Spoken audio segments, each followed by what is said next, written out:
course, you are a macro fitness influencer with over 3 million followers. What made you say yes to Trainer Games? So originally, when I was approached with the concept, it sounded like an awesome opportunity. I mean, one thing that I strive to do is I tell everybody make sure when you go to sleep at night, you go on to sleep 1% or so, a little bit better than you woke up that morning. So I'm always down to challenge myself, and I felt like this would have been the perfect opportunity to do that. Challenge myself with nine other athletes and contestants from around the world. Now, I've seen the trailer and it looks grueling. Talk about the challenges. I mean, were there moments when you were competing where you felt like, oh man, I possibly bit off more than I can chew? Maybe I should have stayed home and made some online content.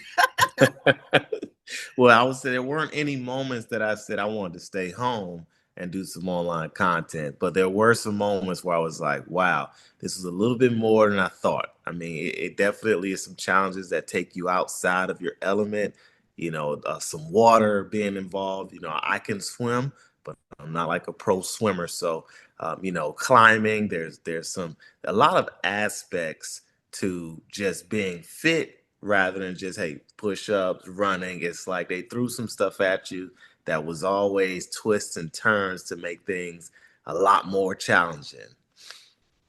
Now, was this experience transformative for you in any way, sir? Oh, for sure. Can't say too much. Obviously, it'll be out soon, and you guys will be able to figure those things out for yourself. But it definitely gave me a different perspective, a perspective that I've had in the past. But it was reminders. It can be humbling when you come across different challenges, things that you may have not done, and then you overcome these different things, and it's like, okay, wow, I had that in me. Didn't know I had that in me. So it was definitely some new things that kind of opened my eyes, gave me different perspectives. Now, your training is all about functional strength, right? How Yeah. did that prepare you for this competition?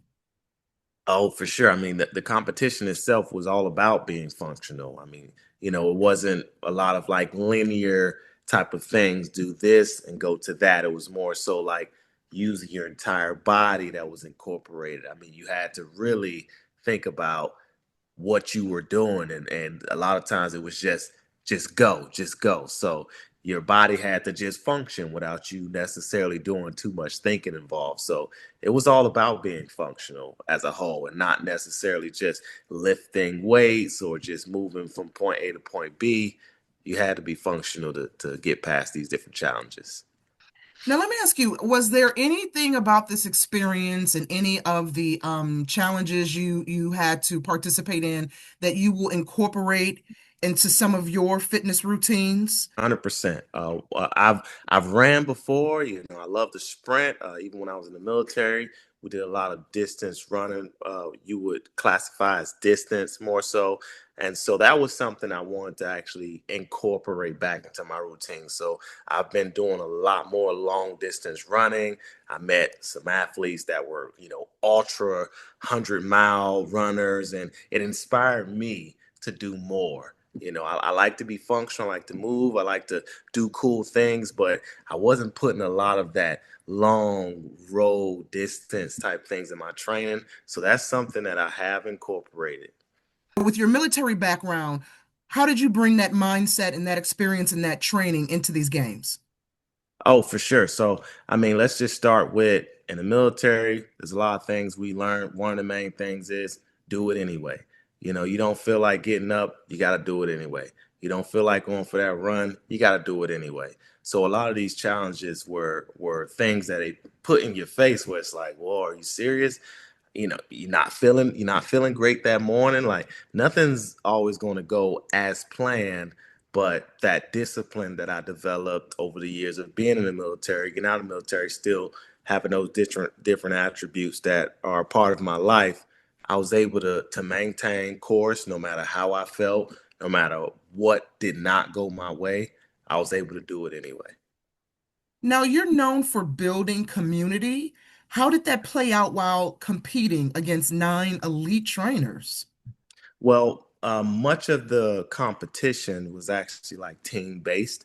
So being able to work with different people that you've never met, you've never worked with before, and being able to adapt to different leadership styles. That was something that I would say was very valuable, a tool that I previously had that I was able to apply to this show for sure. Right on. And was there a moment in the competition that truly pushed you past your limits? Oh yes, there were a couple moments that definitely pushed me past those limits. And like I said earlier, it gave me a different perspective, being able to overcome something like things not going your way, but able to come out on that other side like, wow, okay, I was able to do that. This morning, I was listening to kind of some biblical scholars speak about the benefits of working out and strength training and mental health. And do you agree that there are mental health benefits to working out, strength training? And can you speak on that a little bit? Because I don't think a lot of people are aware that if you're having some mental health issues, including depression, you're feeling down on yourself, even if you can't afford to go to a gym and get a trainer, just a Right. nice walk can help with your mental health. Do you agree with Yeah. that? 100%. I mean, I've massed over 9 million followers on YouTube, and primarily I started out preaching that, hey, I know you got 5 minutes, I know you got 10 minutes, and this started in the midst of COVID.